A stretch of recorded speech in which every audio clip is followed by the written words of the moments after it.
आपने कभी सोचा कि क्या होता अगर सारे शो हाइट्स के मेंबर वापस पैदा होते with all of their memories? क्या वो ये बार अपनी जर्नी को आसान बना पाएंगे, या फिर पिछले वाले वीडियो जैसे भी ये वीडियो का एंड भी ट्रैजिक होगा? Well, let's see. शुरुआत करते हैं लूफी से। लूफी काफ़ी ज़्यादा कंफ्यूज हो जाएगा अपनी सारी मेमोरीज को याद करके, बट वो अगेन इसको एक सीक्रेट ही रखेगा ताकि वो फिर से अपने चाइल्डहुड के एस और साबो के साथ पहले जैसी मेमोरीज बना पाए। और ये वाले सिनेरियो में भी वो अपना नीका वाला फ्रूट खाना चाहेगा, क्योंकि उसको वापस अपना गियर 5 वाले पावर चाहिए ही होंगे। बट ये बार शैंक्स अपना हाथ नहीं खोएगा, क्योंकि लूफी को भी पता है कि बैंडिट्स के पीछे नहीं जाना है बदला लेने के लिए। और फिर थोड़े टाइम में लूफी खुद से हाकी को भी प्रैक्टिस करना चालू कर देगा, क्योंकि उसको रेली के साथ वाली ट्रेनिंग याद होगी। तो वो वही प्रिंसिपल यूज करके वापस से हाकी खुद से सीखना चालू करेगा, और ब्लूजैम पायरेट्स को भी वो खुद से ही हरा देगा। और उसके बाद फिर वो एस और साबो को अपने अपने जर्नी पे जाने देगा, क्योंकि उसको पता है कि एस वाइट बेल्ट को ज्वाइन कर लेता है और साबो रेवोल्यूशनरी आर्मी को। फिर 17 की एज में जाके लूफी फाइनली अपनी जर्नी पे निकलेगा, और वही कोबी से मिलेगा वो, और एल्वाइडा से उसको बचाएगा। शेल्स टाउन पे आने से पहले अब हम जोरो की बैक स्टोरी देख लेते हैं। जोरो की बैक स्टोरी अब बहुत ज़्यादा अलग होगी ओरिजिनल स्टोरी के कंपेयर में। अब जब उसको अपनी मेमोरीज याद है, तो वो बचपन में पहले से ही बहुत ज़्यादा हार्ड ट्रेन करेगा, और अपनी पिछली लाइफ की सारी स्वॉर्डमैनशिप की मेमोरीज यूज करके वो कुवीना को आराम से डिफीट कर देगा। और इस बार वो जोरो से कैचअप करेगी, ना कि जोरो उससे। बट ये बार भी ये लोग काफी अच्छे फ्रेंड्स बनी जाएंगे, और अपनी फ्यूचर की मेमोरीज की वजह से जोरो कुवीना को उसके एक्सीडेंट के बारे में भी पहले ही वार्न कर देगा, जिससे ये वाले वर्जन में शी विल बी अलाइव। और बाद में फिर पूरे डोजो में सबसे स्ट्रॉन्गेस्ट स्वॉर्डमैन होने की वजह से जोरो को वारोइची मोंजी मिलती है as a gift from Kuina's father. और अब इतना स्ट्रॉन्ग होने की वजह से जोरो अपना गांव छोड़ के दूसरे विलेजेस पे जाएगा स्ट्रॉन्ग अपोनेंट्स को ढूंढने के लिए। और इसी वजह से पूरे ईस्ट ब्लू में जोरो का रेपुटेशन काफी अच्छा बन जाता है। और अपनी मेमोरीज याद होने की वजह से अब उसको पता है कि कब लूफी शेल्स टाउन पे आने वाला है, तो वो वहाँ पे थोड़े दिन पहले ही चले जाएगा ताकि वो खुद ही मॉर्गन को हरा दे। और फाइनली फिर वो मिलेगा लूफी से, और दोनों काफ़ी ज़्यादा खुश हो जाएंगे वापस से यूनाइट होकर। दोनों सेलिब्रेट करते हैं और फिर उस टाउन से निकल जाते हैं। और ऑरेंज टाउन पे पहुंचने तक दोनों अपने चाइल्डहुड की मेमोरीज को डिस्कस करते हैं कि इस बार उनके साथ क्या क्या अलग हुआ था। और ऑरेंज टाउन पहुंच जाने के बाद ये लोग देखते हैं कि यहाँ पे नामी ने तो खुद ही बगी और उसकी क्रू को अकेले टेक डाउन कर लिया है। So now it's time for Nami's back story. Nami जब अपनी आंखें खोलती है तो वो देखती है कि उसकी बहन नोजी को उसको कैरी करके लेके जा रही होती है, और चीजें सेम ही चलती है नामी के साथ उसके चाइल्डहुड में। और इस बार वो अपनी मॉम के साथ हर एक मोमेंट को काफी ज्यादा एंजॉय कर रही है। और नामी फिर बचपन से ही दूसरे पायरेट्स की शिप को लूटने और पैसे जमा करने में लग जाती है इन एडवांस। और उसका ये करने का रीजन है, एक तो अपनी फैमिली के लिए बेटर लाइफस्टाइल, और दूसरा टू डील विद आरलोंग। तो नामी रुकी थी आरलोंग के अराइवल के लिए, बट वो आया ही नहीं ये बार। बट ऐसा क्यों हुआ? वेल, डोंट वरी, इसका भी एक रीजन है जो मैं आपको आगे बताऊंगा स्टोरी में। तो फिलहाल के लिए स्टोरी को कंटिन्यू करते हैं। नामी भी काफी ज़्यादा कंफ्यूज हो गई है, बट वो अपनी कॉम्बैट स्किल्स को और अच्छे से पॉलिश करेगी, और साथ ही वो अपनी नेविगेशन स्किल्स से भी काम कर रही होगी। और साथ ही अपनी पिछली मेमोरीज की वजह से उसके नेविगेशन स्किल्स ऑलरेडी काफी ज़्यादा अच्छे हो गए। फिर फाइनली सालों के बाद नामी का टाइम आ गया है to meet and catch up with Luffy. But उसको भी अपनी बहन और मॉम को छोड़ के नहीं जाना है वहाँ से, उसको मन नहीं है वहाँ से जाने का। बट नोजी को उसको कन्विंस करती है जाने के लिए कि हम अपना ध्यान रख लेंगे एंड यू शुड गो। तो फाइनली फिर नामी ऑरेंज टाउन के लिए निकल जाती है, and that brings us back, जहाँ पे अब लूफी और जोरो नामी से मिलते हैं। नामी फिर ऑरेंज टाउन के मेयर के लिए भी कुछ पैसे छोड़ के जाती है टाउन के सभी लोगों के लिए, जिससे लूफी और जोरो काफी ज्यादा कंफ्यूज हो जाते हैं कि इसको क्या हो गया, ये पैसे कैसे छोड़ के जा रही है। बट जब वो नामी की बैक स्टोरी ये बार सुनते हैं तो उनको रियलाइज हो जाता है कि नामी का जो ऑब्सेशन था मनी के साथ, वो उतना नहीं है इस बार, क्योंकि वो मोस्टली उसके पिछले लाइफ के ट्रॉमा की वजह से आया था। बट ये बार ऐसा कुछ भी नहीं हुआ था। फिर तीनों मिलकर काफी ज्यादा खुश हो जाते हैं, और साथ ही अपनी स्टोरी शेयर करते हुए जाते हैं सिरप विलेज पे। और उस विलेज पे पहुंचने के बाद वो लोग कोस्ट पे देखते हैं कि वहाँ पे ऑलरेडी गोइंग मैरी खड़ी हुई है, और उसके अंदर है उसॉप। देखो, अब उसॉप की बैक स्टोरी कवर करते हैं। वेल, उसॉप अपनी आंखें खोलता है और देखता है कि उसकी मॉम अभी भी जिंदा है, बट अगेन वो बीमारी है। तो ये बार वो अपनी मॉम के साथ ज़्यादा टाइम स्पेंड करता है, और साथ ही वो उन्हें अपनी पिछले लाइफ के बैटल्स की स्टोरी सुनाता है। और जब उसकी मॉम की डेथ हो जाती है, उसके बाद उसा वापस काया के साथ एक अच्छा बॉन्ड बनाता है, और कैप्टन कूरो का प्लान वो पहले ही फेल कर देता है, क्योंकि देखो इस बार उसको उसके सारे मूव पता है। और आपको तो पता है कि उसा उसे ट्रैप्स और ट्रिक्स यूज करके आराम से कैप्टन कूरो के प्लान को बहुत पहले ही फेल कर देगा। और साथ ही वो काया को रिक्वेस्ट करेगा गोइंग मैरी गिफ्ट करने के लिए, और काया उसे वो गिफ्ट भी कर देगी, क्योंकि उसने कैप्टन कूरो को विलेज से भगा दिया था। तो वो काफी ज्यादा इंप्रेस्ड हो गई होगी उससे। और फिर वही शिप लेके Usopp was waiting for Luffy, and here we are. Luffy और बाकी सब फाइनली उसॉप से रियूनाइट हो जाते हैं। लूफी काफी ज्यादा खुश हो जाता है, क्योंकि उसॉप ने अकेले ही सब कुछ पहले ही संभाल लिया यहाँ पे। फिर उसके बाद क्रू अब निकलेगी बराटी के लिए, और बराटी पहुंचते हुए रास्ते में ही उसॉप अपनी क्रू को सारे न्यू वेपन्स बताता है जो उसने अपनी प्रीवियस मेमोरी यूज करके बनाया है। एंड सही में वो काफी ज्यादा कूल है। बट बराटी में पहुंच के लोग क्या देखते हैं, सभी शेफ्स इनका अच्छे से वेलकम कर रहे हैं और साथ ही इनको ट्रीट दे रहे हैं। और खाना देखे तो लूफी ऑब्वियसली बौखला ही जाता है। बट फिर उन्हें उतने में दिखता है सांजी भाग के आते हैं इनसे मिलने के लिए रोते हुए। ये बार सांजी का चाइल्डहुड काफी ज्यादा बेटर था compare to the original story. उसकी मॉम इस बार भी मरी थी, बट उसका विल पावर और स्ट्रॉन्ग बनने का जो मोटिवेशन था वो बहुत ज्यादा था इस बार, जिससे उसको आइसोलेशन और बुली होने से कोई भी प्रॉब्लम नहीं थी। ये बार उसने बहुत ज्यादा ट्रेन किया था खुद की किकिंग स्टाइल और साथ ही हाकी को, और एक टाइम पे तो उसने अपने तीनों भाइयों को अकेले ही निपटा दिया था, जिससे उसने अपने फादर से ही फाइट ले लिया था और ऑब्वियसली वो हार गया था, जिससे उसके बाद वो जर्मा किंगडम को छोड़ के वहां से निकल जाता है। और तभी वो जेफ और बाकी सबसे मिलता है, क्योंकि उसको पता है कि किधर और कब वो लोग आने वाले हैं। एंड ये बार वो जेफ के लिए काफी ज्यादा ग्रेटफुल होता है, और साथ ही ये वाले इंसिडेंट में उसने जेफ के साथ अपना खाना भी शेयर किया था, क्योंकि उसको पता है इस बार कि जेफ के बैग में बिल्कुल भी खाना नहीं है। और अब बराटी पे सब कुछ अच्छा करने के बाद सांजी रुका था फॉर अराइवल ऑफ लूफी, और इतने में अब क्रिक पायरेट्स एंट्री ले लेते हैं, जिससे अब पूरी क्रू लड़ने वाली है क्रिक पायरेट से, और अब सब लोग रेडी हो गए हैं।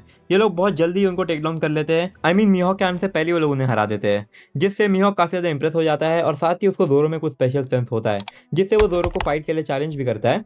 बट जोरो ऑब्वियसली मना कर देता है। उसको पता है कि वो बुरी तरह से हारने वाला है, वो अभी के लिए उसे मना कर देता है, बट उसको पता है कि वो फ्यूचर में जाकर जरूर से एक डुएल करेगा।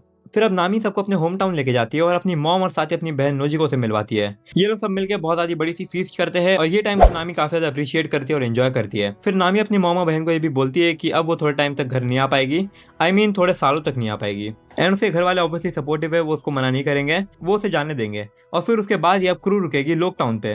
ये बार भी ये लोग सब कुछ करेंगे जैसे वो लोग ने ओरिजिनल स्टोरी में किया था, but with some small changes. Buggy pirate इस बार यहाँ पे नहीं आएगी पंगा लेने लूफी से, क्योंकि बगी ने पहले ही ऑरेंज टाउन में देख लिया था कि ये लोग कितने ज्यादा स्ट्रॉन्ग है। एंड उथो भी आराम से डैडी मास्टरसन को हरा देगा अपनी स्नाइपिंग स्किल्स यूज करके। नामी भी अपनी मस्त शॉपिंग में लगी होगी, और दोरो अपनी चाइल्डहुड फ्रेंड क्वीना से मिलेगा, क्योंकि देखो क्वीना इस बार मरी नहीं है, तो वो पूरे वर्ल्ड में ट्रैवल करेगी अच्छी और स्ट्रॉन्ग फोर्स ढूंढने के लिए। और ऑब्वियसली अपनी मेमोरीज की वजह से ये लोग स्मोकर को आराम से डॉज करके भाग जाएंगे। वो लोग को स्मोकर की लोकेशन अच्छे से पता है। एंड फिर अगेन ये लोग अब ओरिजिनल स्टोरी जैसे ही प्लेज लेते हैं यहाँ पे।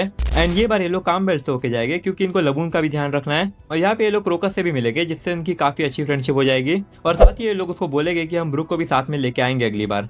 ऑब्वियसली क्रोकस कंफ्यूज होकर पूछेगा कि तुम लोग ब्रुक को कैसे जानते हो, बट हमें पता है कि लूफी उसको सीधा जवाब नहीं देने वाला है। और उसके बाद अब क्रू जाएगी दीदी के पास, वो लोग उसको डायरेक्टली बता देगी कि वो लोग जानते हैं हु यू आर। वो कंफ्यूज हो जाएगी कि इनको कैसे पता कि ये प्रिंसेस है, बट उसके बाद भी कोई चॉइस भी नहीं है हेल्प के लिए, जिससे वो रेडी हो जाएगी इनके साथ जाने के लिए। और जब वो देखेगी कि जोरो ने सारे बाउंटी हंटर्स को आराम से खुद से टेक डाउन कर लिया है, और साथ ही ये लोग मिस्टर फाय और मिस वैलेंटाइन दोनों को ही बहुत आराम से हरा देते हैं, जिससे वीवी काफी ज्यादा खुश हो जाएगी कि इसने सही जन पे ट्रस्ट करी है हेल्प के लिए। और लिटिल गार्डन पे अपनी क्रू बहुत जल्दी मिस्टर 3 को भी हरा देगी, और जायंट्स के बीच की लड़ाई भी रोक देगी। और जब ये लोग वापस ड्रम आइलैंड पे जाएंगे, तब रॉबिन इनके बोट पे आ जाएगी with some revolutionary this time, जिससे सभी कंफ्यूज होकर पूछेगी कि ये सब कौन है। रास्ते में ड्रम आइलैंड पहुंचते हुए रॉबिन उनको अपनी पूरी बैक स्टोरी बताएगी ये बार। तो जब रॉबिन ये बार पैदा हुई थी, वो वापस अपनी मॉम को लास्ट टाइम देखती है, बट उसके बाद रॉबिन अपनी स्टडीज पे फोकस करती है, और साथ ही एक यंग एज में स्कॉलर बन जाती है। और थोड़े टाइम में फिर वो सॉल और अपनी मॉम दोनों से ही वापस रियूनाइट भी होती है। और ये बार रॉबिन सॉल की हेल्प करेगी पूरे आइलैंड को जल्दी इवैक्यूएट करने के लिए, जिससे थोड़े लोग तो उसकी बात सुन के वहां से खाली कर देते हैं, बट कुछ स्कॉलर वही रुकते हैं लाइब्रेरी को प्रोटेक्ट करने के लिए, जिससे वो लोग ऑब्वियसली मर जाएंगे। और ये बार रॉबिन को अटैक के बारे में पहले से ही पता था, तो वो आराम से पहले ही सॉल और उसके लिए एक बोट का इंतजाम कर लेगी, जिससे ये लोग टाइम पे एस्केप कर लेंगे वहां से। और इसी पॉइंट से रॉबिन और सॉल दोनों के सर पे बाउंटी लग जाएगी, और ये पॉइंट पे तो सॉल रॉबिन के लिए एक फादर फिगर टाइप भी बन जाएगा, जिससे वो मरीन से लड़के हमेशा रॉबिन को प्रोटेक्ट करता है। जब फिर ये लोग ओहारा आइलैंड पे जाते हैं सभी डेड लोग को रिस्पेक्ट देने के लिए, तभी वो लोग देखते हैं कि वहाँ पे ड्रैगन और डॉक्टर वेगापंक दोनों ही खड़े हैं। और जब ये लोग ड्रैगन से रेवोल्यूशनरी आर्मी और साथ ही मरीन्स के बारे में कॉन्वो करते हैं, उसके बाद सॉल और रॉबिन दोनों ही रेवोल्यूशनरी आर्मी को ज्वाइन कर लेते हैं, जिससे लूफी से मिलने तक मतलब ये टाइमलाइन तक रॉबिन रेवोल्यूशनरी आर्मी को सर्व करती आई है। और साथ ही उसने खुद की स्किल्स और स्ट्रेंथ पे काफी ज्यादा काम किया इस बार। फिर ये लोग ड्रम आइलैंड पे पहुंच जाएंगे, वहाँ पे जाके लोग देखते हैं कि चॉपर भी खुद इनके लिए रुका है वहाँ पे। तो चलो अब चॉपर की बैक स्टोरी देख लेते हैं। तो सबसे पहले तो चॉपर ये बार अपना टाइम काफी ज्यादा एंजॉय करता है विद डॉक्टर हेरलक, क्योंकि उसको पता है कि ये टाइम बहुत जल्दी खत्म होने वाला है। बट वो डॉक्टर के मरने से पहले उस डॉक्टर का जो ड्रीम था स्नो में चेरी ब्लॉसम को ब्लूम करना, उस ड्रीम को अचीव करने के लिए चॉपर उनकी काफी ज्यादा हेल्प करेगा। एंड फिर उसके बाद चॉपर डॉक्टर कुरेहा के साथ रहने लग जाएगा। एंड लेटर फिर चॉपर एस से भी मिलता है जब वो ब्लैक बियर्ड को ढूंढने के लिए आया था इस आइलैंड पे। एंड चॉपर एस को ये भी बोलता है कि सून अलाबास्टा पे you will meet with Luffy.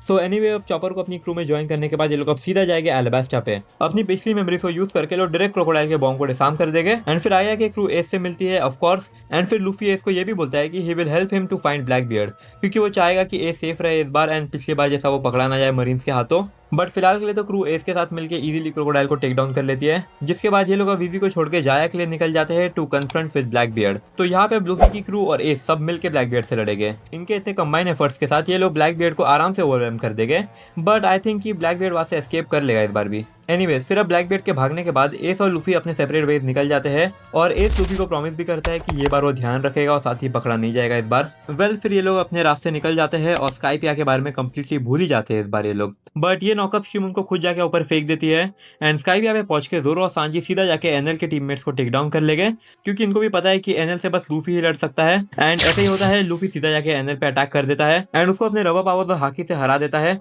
जिससे एनएल खुद भी बहुत ज्यादा शॉक हो जाता है। बट खैर उसके बाद अब क्रू होगी long ring long land island पे। तो ये बार कैसा होगा इनका इंटरेक्शन आओकी जी के सामने?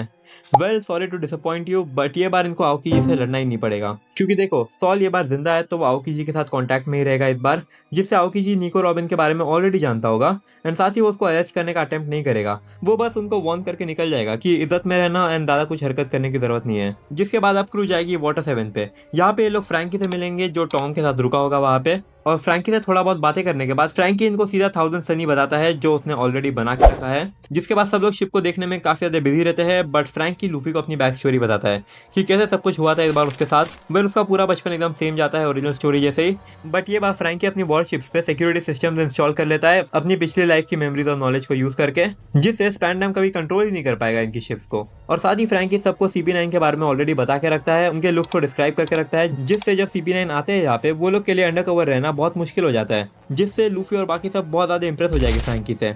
फिर जब ये लोग ऐसे निकलने वाले होंगे तब लूफी का एनकाउंटर होगा गार्प से, और ये टाइम लूफी अच्छा स्टैंड रख पाता है अपना गार्प के सामने, बट ऑब्वियसली गार्प अभी भी बहुत ज्यादा स्ट्रॉन्ग है उससे। खैर उसके बाद अब क्रू जाएगी फ्लोरियन ट्रायंगल पे, जहाँ पे ये लोग मिलते हैं ब्रुक से, जो काफी ज्यादा दुखी और सैड होता है 50 साल के लोनलीनेस की वजह से।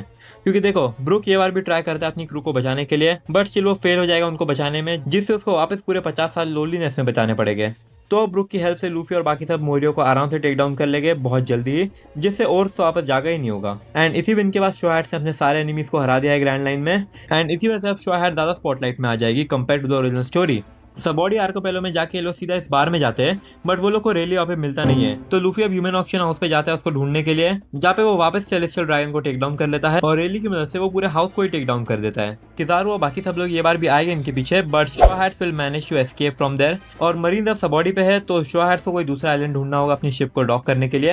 एंड थोड़े टाइम वहाँ पे रेस्ट करने के बाद ये लोग अपनी जर्नी कंटिन्यू करेंगे टू फिशमैन आइलैंड, और वहाँ जाके लोग इमीडिएटली जिम्बे से मिलते हैं। जिम्बे ने यहाँ पे होडी जोन और सबको खुद ही टेक डाउन कर लिया अकेले। सो now it's time for जिम्बे back story. जिम्बे वापस फिश टाइगर के साथ ही होता है यहाँ पे भी, बट ये बार भी चीजें ओरिजिनल स्टोरी जैसी जाती है, जिम्बे कुछ चेंज नहीं कर पाता है। But this time जिम्बे made a different choice. वो आर्लोंग पायरेट को छुड़ाता नहीं है इस बार, बल्कि वो रियोग्यू किंगडम को प्रोटेक्ट करने में लगा था। एंड यही रीजन की वजह से आर्लोंग कभी फ्री ही नहीं हो पाया था एंड वो नामी के विलेज तक पहुंच ही नहीं पाया कभी। एंड जिम्बे के बाद अपनी मेमोरीज होने की वजह से वो क्वीन ओहिमे को भी मरने से बचा लेता है इस बार, जिससे जिम्बे पूरे आइलैंड का हीरो बन जाता है। सो नेक्स्ट डेस्टिनेशन है अब पंख हैजार्ड, एंड क्रू को वहाँ पे पॉइजनस गैस के बारे में ऑलरेडी पता है, तो चॉपर एक ड्रग बनाएगा जिससे वो उस पॉइजन को न्यूट्रलाइज कर पाए, जिससे अब ये लोग वहाँ पे जाके भी सीधा क्लाउन उसके सारे प्लान को आराम से डिस्ट्रॉय कर देते हैं। सो वेल आपने अभी तक कोई चेंज नोटिस किया? वेल क्रू अभी तक काफी ज्यादा स्ट्रॉन्ग है ओरिजिनल स्टोरी के कंपेयर में, तो वो लोग का टाइम स्किप आग इस बार आया ही नहीं होगा। एंड इसी वजह से ये लोग पंख हैजार्ड पे बहुत जल्दी पहुंच गए होंगे, जिससे ये लोग कभी मोमोनोस्के और किनामोन से मिल ही नहीं पाएंगे। लूफी काफी ज्यादा कंफ्यूज हो जाएगा कि मोमोनोस्के आखिर गया किधर, बट बाकी लोग उसको समझा देंगे कि कैसे ये लोग बहुत जल्दी पहुंच गए यहाँ पे। तो नेक्स्ट आते हैं अब ड्रेसरोदा पे, बट यहाँ पे अब एक प्रॉब्लम है, क्योंकि देखो क्रू ड्रेसरोदा और पंख हैजार्ड दोनों पे बहुत जल्दी पहुंच गई है, जिससे ये लोग लॉ से कभी मिल ही नहीं पाएंगे, और लॉ के ना होने की वजह से ड्रेसरोदा पे इनका काम और ज्यादा मुश्किल होने वाला है इस बार। तो ये लोग अब चुपचाप से ड्रेसरोदा पे जाएंगे और पिछले बार जैसे टाइम पास नहीं करेंगे, बल्कि ये लोग सीधा जाके तोरितारा को फ्री कर देंगे और वेपन की फैक्ट्री को भी डिस्ट्रॉय कर देंगे, जहाँ पे लूफी अब सीधा 1-on-1 के लिए निकल जाएगा डोफ्लामिंगो के साथ। बट ये बार थोड़ा प्रॉब्लम हो गया है, क्योंकि लूफी शुगर के एबिलिटीज के बारे में अवेयर ही नहीं है, क्योंकि देखो ओरिजिनल स्टोरी में बाकी लोग ने उसे शुगर से बचा के रखा था, तो ये बार लूफी भी अब एक टॉय में कन्वर्ट हो जाएगा। एंड अब बाकी के शो हैट्स के मेंबर के ऊपर है ये सिचुएशन से डील करना। तो क्या आप लोगों को लगता है कि शो हैट डोफ्लामिंगो को हरा पाएगी? वेल उनको हराना ही नहीं पड़ेगा, उनको बस शुगर को ही टेक डाउन करना है, एंड वेल ये लोग उसे हरा भी देंगे। एंड जैसे ये लोग शुगर को हरा देंगे तब लूफी इमीडिएटली जाके डोफ्लामिंगो के साथ लड़ना शुरू कर देगा और अपनी पावरफुल हाकी और गेयर 4 यूज करके वो आराम से उसे टेक डाउन कर लेगा, जिससे अब शो हैट्स वर्ल्ड गवर्नमेंट के टारगेट में आ जाएगी, और ओरिजिनल स्टोरी के कंपेयर में ये लोग अब ज्यादा डेस्परेटली शो हैट्स को हंट करेंगे। सो एनीवेज अब नेक्स्ट डेस्टिनेशन है obviously Whole Cake Island. Well आप लोग सोच रहे होंगे कि इस बार क्रू होल केक आइलैंड पे गई क्यों है, जबकि ये बार तो क्रू का कोई नीड भी नहीं है यहाँ पे। बट इस बार लूफी होल केक आइलैंड पे इसीलिए जाएगा क्योंकि उसको बिग मॉम के वहां से ये वाला फोनोग्लिफ्स चाहिए होगा। तो यस यही माइंडसेट के साथ लूफी अब जिम्बे के नेविगेशन स्किल्स यूज करके पहुंच जाएगा होल केक आइलैंड पे। ये बार दोरो, सांजी, जिम्बे ये लोग सब मिलकर फोकस करेंगे बिग मॉम के स्वीट कमांडर्स को हराने में, जहाँ पे दूसरे side Luffy will go on to take down Big Mom, जहाँ पे दूसरी तरफ ब्रुक और चॉपर दोनों चुपचाप जाके फोनेग्लिफ्स को चुरा लेंगे। एंड अब मेन फाइट पे आते हैं। यहाँ पे लूफी ने अपना गियर 5 खोल के फाइनली बिग मॉम को टेक डाउन कर लिया है। एंड एक योंको क्रू को हराने की वजह से शॉ हेड्स अब पूरे वर्ल्ड में बहुत जल्दी फेमस हो जाएगी और Luffy officially 4th emperor of the sea बन जाएगा। एंड अब शॉ हेड्स निकल जाएगी वानो के लिए, जहाँ इनको एस बीच में मिल जाएगा। कॉसी ये बार एस ब्लैक बियर्ड से लड़ा नहीं था और ना ही वो कैप्चर हुआ था, तो व्हाइट बियर्ड और एस दोनों ये सिनेरियो में जिंदा हो गए। तो एस अब शॉ हेड्स को व्हाइट बियर्ड के पास लेके जाएगा और व्हाइट बियर्ड की क्रू से मिलकर और बात करने के बाद व्हाइट बियर्ड इनको वार्न करेगा कि मत लड़ने जाओ कायदो से, वो बहुत ज्यादा स्ट्रॉन्ग है। एंड वही सब typical convo, but Luffy obviously बोलेगा नहीं, मैं क्यों सुनूं, मैं जिससे लड़ना चाहूँ मैं उससे लड़ सकता हूँ। जिससे ये सुन के बाकी सब तो शॉक हो जाएंगे, बट व्हाइट बियर्ड एक टाइप से खुश हो जाएगा क्योंकि उसको लूफी में वही गोल्डी रॉजर वाला डिटर्मिनेशन दिखेगा। तो मार्को और एस को साथ में भेज देगा उनकी हेल्प करने के लिए। अभी भी कोई इजी काम नहीं है कायदो को हराना, बट ये बार एस और मार्को के साथ ये लोग अब अच्छा प्लान करके अटैक करेंगे वहाँ पे। सबसे पहले तो ये लोग टोबिरोपो और बाकी सबको टेक डाउन कर लेंगे एंड लूफी और एस यामाटो को भी फ्री करेंगे ये बार, क्योंकि वो भी इनके हेल्प में आ सकती है फाइनल बैटल में। एंड फिर अब सारी प्रिपरेशन और सभी समुराई के साथ मिलकर ये लोग फाइनली कायदो पे एक फुल ऑन अटैक लॉन्च कर देंगे।